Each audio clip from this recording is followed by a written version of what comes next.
¿Qué tal? Buen día. Estamos en el capítulo 2 del libro del Apocalipsis y vamos a leer las cartas que se enviaron a las 7 iglesias de Asia. El capítulo 2, en su primera carta a la primera iglesia que se registra ahí, que es la iglesia que está en Éfeso, dice así: escribe al ángel de la iglesia en Éfeso, el que tiene las 7 estrellas en su diestra, el que anda en medio de los 7 candeleros de oro, dice esto: yo conozco tus obras y tu arduo trabajo y paciencia, y que no puedes soportar a los malos, y has probado a los que se dicen ser apóstoles y no lo son, y los has hallado mentirosos, y has sufrido y has tenido paciencia, y has trabajado arduamente por amor de mi nombre, y no has desmayado. Aquí nos vamos a detener para ver qué es lo que dice cada versículo. El mensaje, pues, en este caso está enviado específicamente a la iglesia de Éfeso, a la iglesia que estaba en Éfeso, y dice que Jesucristo, que es el que tiene las 7 estrellas, que significan los 7 pastores de esas 7 iglesias, los tiene en su mano derecha, y que además dice Cristo es el que anda en medio de los 7 candeleros de oro. Cada candelero es una iglesia. Es la manera como se identificó Jesús ante Juan, cuando el ángel le transmite esta visión, la visión de Jesús, de cómo se ve Jesús de forma simbólica. Recordemos que Dios transmite mensajes en forma poética y en forma simbólica, de manera que no olvidemos su mensaje principalmente, y también de manera que podamos entender a través de los tiempos, porque una forma es el lenguaje como se comunicaban las personas hace 2000 años, y otra distinta como lo hacemos hoy. Por eso cobra mucha relevancia lo que es mensajes en imágenes, en visiones, en símbolos. Esos significados pues permanecen a través del tiempo. Entonces es Jesús el que está mandando este mensaje a la iglesia de Éfeso, y dice que Él sabe todo. Él sabe las obras que hace ese pastor y la iglesia. Él sabe que han trabajado de manera ardua. Él sabe que han tenido paciencia, y también sabe que no soportan a los malos. Siempre hay gente malosa, pues, con malos propósitos, y ellos los identificaban y no los soportaban. Esto nos dice algo bastante interesante, pero que merecería y merece un estudio aparte, que tiene que ver con 1 Corintios 13. Donde dice que el amor todo lo soporta, todo lo sufre, todo lo puede, etcétera, etcétera, lo cual es cierto, pero también tenemos que identificar a la gente que hace daño, o que nos quiere hacer daño, y simplemente pintar una raya, apartarlos de nosotros. Entonces dice aquí, esta iglesia sabía bien hacer esto, no puede soportar a los malos. Dice, y también, además dice, has probado a los que se dicen ser apóstoles y no lo son, y los has hallado mentirosos. ¿Por qué dice esto? Pues bueno, Jesús, dice la Biblia, que en una ocasión oró aparte toda la noche, y al siguiente día tempranito llamó a los discípulos. Lo acompañaban muchos más de los 12 que sabemos. De entre todos eligió pues a 12 discípulos, dice, para que estuvieran con él siempre, y fueran con él siempre, y lo acompañaran siempre, y lo escucharan todo el tiempo a él, y lo miraran a él, qué es lo que decía, qué es lo que hacía. Además que también los envió para que anunciaran su visita en los diferentes pueblos y aldeas antes de que él llegara. Eso es como ejemplos nada más. Pero a esos 12 discípulos que eligió de entre todos los demás, a esos 12, dice la Biblia, Jesús los llamó apóstoles. Esto es bien importante.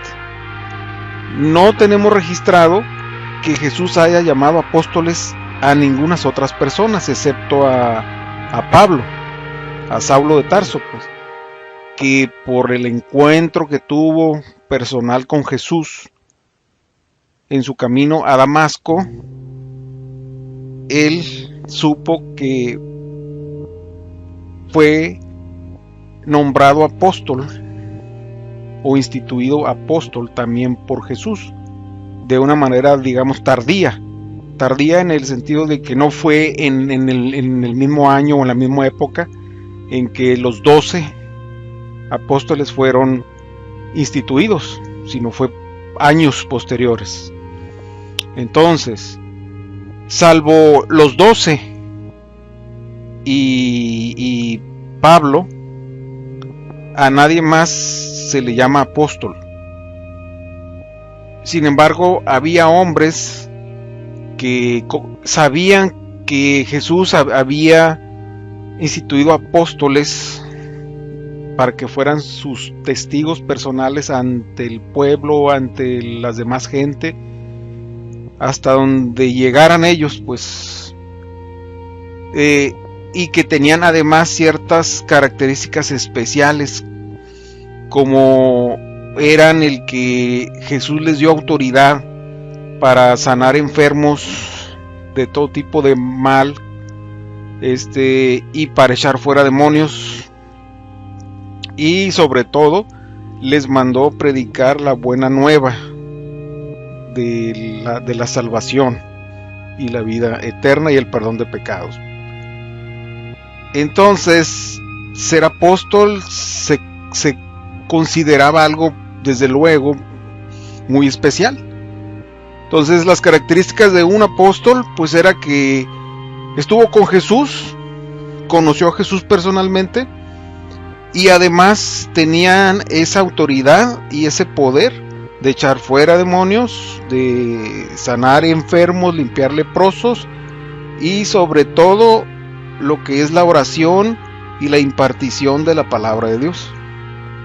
Eso es lo que, de manera sencilla, pues podemos decir que es un apóstol.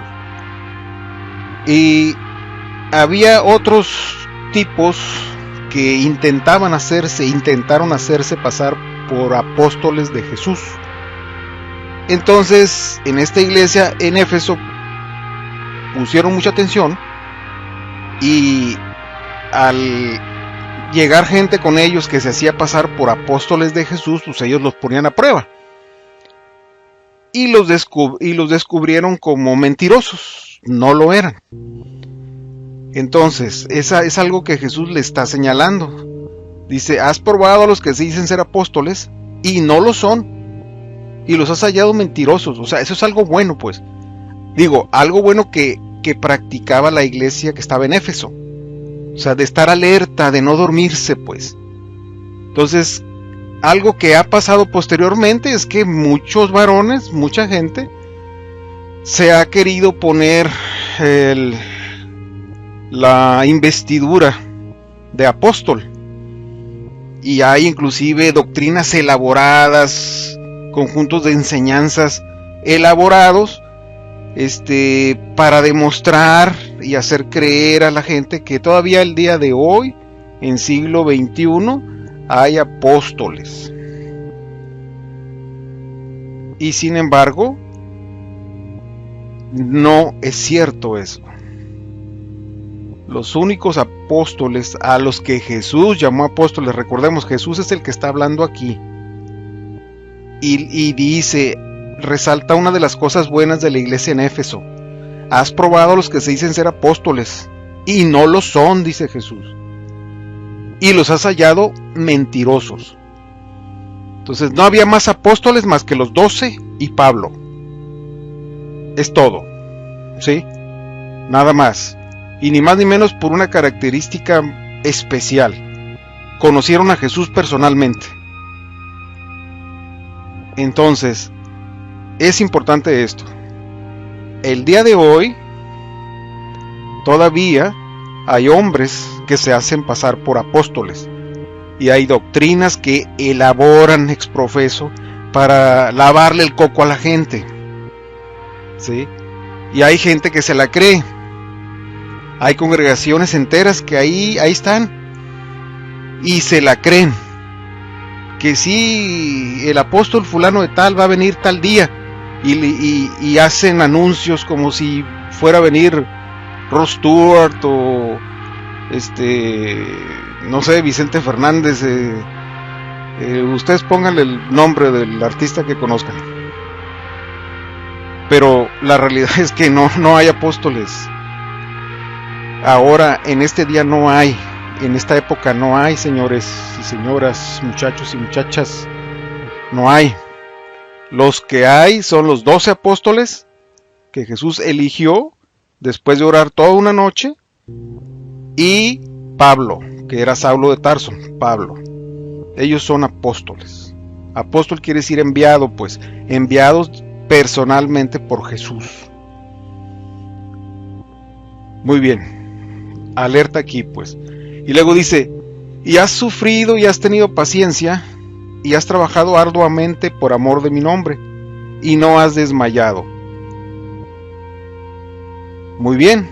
Le ha dicho cosas buenas a Éfeso, que es una iglesia trabajadora, pero de manera ardua, y también paciencia. O sea, no han tirado la toalla, y no soportan a los malos. O sea, pintan la raya, y si no se arrepienten, pues órale, adiós, que te vaya bien. Y luego además no se la creen con espejismos, de que llega alguien con la melena ahí larga, arreglada, con las cejas tatuadas y los ojos de color, qué sé yo, con joyas en las manos o dientes de oro, qué sé yo. Estoy siendo sarcástico, ¿verdad? Pero sí sucede. Yo he conocido a alguno que otro que se hace pasar por apóstol, y ni más ni menos, con la greña larga, con el estilo de ser algún personaje como un cantante de rock o no sé qué, y le lava el coco a la gente diciendo que es apóstol, y han perdido y han perjudicado congregaciones. Entonces, de nuevo, alerta, iglesia. Los apóstoles son los 12 que eligió Jesús, pues, y Pablo. Ahora, dice aquí, pero tengo contra ti que has dejado tu primer amor. Vámonos, pues. O sea, ya le dijo Jesús cosas buenas a la iglesia de Éfeso, pero ahora le está diciendo cosas malas. Tengo contra ti que has dejado tu primer amor, iglesia de Éfeso. Recuerda, dice, por tanto, de dónde has caído, y arrepiéntete, y haz las primeras obras. Entonces, ¿qué quiere decir? Pues haz memoria. ¿Dónde estabas antes y dónde estás hoy? Hay una diferencia. O sea, bajaste de nivel. Pastor, bajaste de nivel. Iglesia, estabas allá arriba a cierta altura y te caíste. Entonces dice bien, así bien directo, arrepiéntete y haz las primeras obras. ¿Sí? O sea, haz lo que hiciste al principio, que te llenaste de fe, de entusiasmo, de fuerza, de gozo, etcétera. Al principio, cuando no tenías desafíos todavía, cuando no tenías pruebas, cuando no tenías tribulaciones, estabas gozoso, estabas fuerte, confiado, sonreías todos los días, etcétera. Ahora no lo haces. caíste, arrepiéntete, haz lo que hacías antes. Si no, dice, pues si no, vendré pronto a ti y quitaré tu candelero de su lugar si no te hubieras arrepentido. Entonces Jesús es bien enfático, pues, arrepiéntate, si no te arrepientes voy a venir a ti, voy a quitar tu candelero de su lugar. O sea, esa iglesia va a dejar de tener ese lugar si no te hubieras arrepentido. Y aquí cabría un poquito reflexionar así rapidito. Sabemos que estas iglesias, como dijimos en un video anterior, estaban asentadas en la provincia de Asia, donde es hoy Turquía. Entonces cabe preguntarnos hoy, después de casi 2000 años de que se enviaron estas cartas que estamos ahorita leyendo, de que se envió toda esta revelación que llamamos el Apocalipsis, ¿dónde están esas iglesias? Es pregunta nomás ahí, usted contéstesela. ¿Dónde están esas iglesias allá en Turquía, en la Turquía actual? Y tiene algo que ver probablemente, si no las encuentra, digo, yo no sé dónde están, pero si usted investiga y no las encuentra, ya tiene una respuesta. Pues si no, vendré pronto a ti, quitaré tu candelero de su lugar si no te hubieras arrepentido, iglesia. Y vuelve a señalar algo bueno. Pero tienes esto, dice, que aborrece las obras de los nicolaitas, las cuales yo también aborrezco. Entonces, ¿qué está diciendo?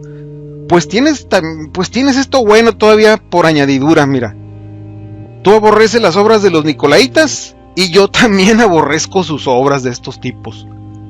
Entonces, ¿qué cosa? Hay poca información sobre los nicolaitas, casi nada. Pero se piensa que eran personas que pudieron haber seguido a un tal Nicolás. El tal pues degeneró en su práctica de culto a Dios hasta caer en idolatría, en adorar ídolos por medio de la comida, y algunos opinan que hasta inclusive por medio del sexo, como más adelante vamos a ver en otra de las cartas dirigida a otra iglesia. Se les reprocha que ahí en la mera iglesia había gente que practicaba lo que es la fornicación como modo de ofrenda y adoración a ídolos. O sea, una barbaridad, pues, una corrupción espiritual terrible, ¿no? Entonces, lo que hayan sido los nicolaitas, lo que hayan hecho, estaba mal hecho, y Jesús aborrece esas obras de los nicolaitas, y esta iglesia tenía eso, que también aborrecía esas obras de los nicolaitas, que no eran buenas. Luego dice, para cerrar la carta a Éfeso, dice: el que tiene oído, oiga lo que el Espíritu dice a las iglesias. Al que venciere le daré a comer del árbol de la vida, el cual está en medio del paraíso de Dios. Bien importante todo esto. Dice, el que tiene oído, oiga lo que el Espíritu dice a las iglesias. Aquí vienen varias cosas clave. Primero, el que tiene oído, oiga. Esta es una frase que se usaba mucho entre los maestros y predicadores judíos, entre los escritores judíos también. El que tiene oído que oiga, Jesús la usó. El que tiene oídos para oír, oiga. ¿Y qué significaba esa frase? Pues el que escucha esto, el que puede escuchar esto que se está diciendo, debe de obedecer eso que está escuchando. O sea, el que tiene oído para oír esto, que lo obedezca. El que tiene oído para escuchar este mensaje, que lo acate. El que tiene oído para escuchar estas palabras, que las considere para llevarlas a cabo. Eso es lo que significa el que tiene oído, oiga. lo que el Espíritu dice, y aquí viene la otra cosa importante, dice a las iglesias. O sea, no solo era para Éfeso, pues, ni para Esmirna, ni para Tiatira, etc. Es para todas las iglesias. Es más, es para todo el que tenga oído y que oiga esto, tiene que acatar lo que dice aquí. Y eso está en consonancia con lo que dice el primer capítulo de Apocalipsis, cuando dice: bienaventurado el que oye y el que lee las palabras de esta profecía y guardan las cosas en ella escritas. Entonces está en concordancia. Es dichoso y feliz el que pueda oír y leer estas palabras del Apocalipsis y las acate y las obedezca. O sea, es lo mismo, el que tiene oído, oiga. Entonces, si tú estás escuchando esto, va para ti. Si puedes escuchar esto, acata lo que dice aquí. Este fue la carta a Éfeso. En un siguiente video trataremos las siguientes cartas del libro del Apocalipsis. Muchas gracias. Recuerden poner pulgares arriba y suscribirse. Y muchísimas gracias. Que Dios les bendiga.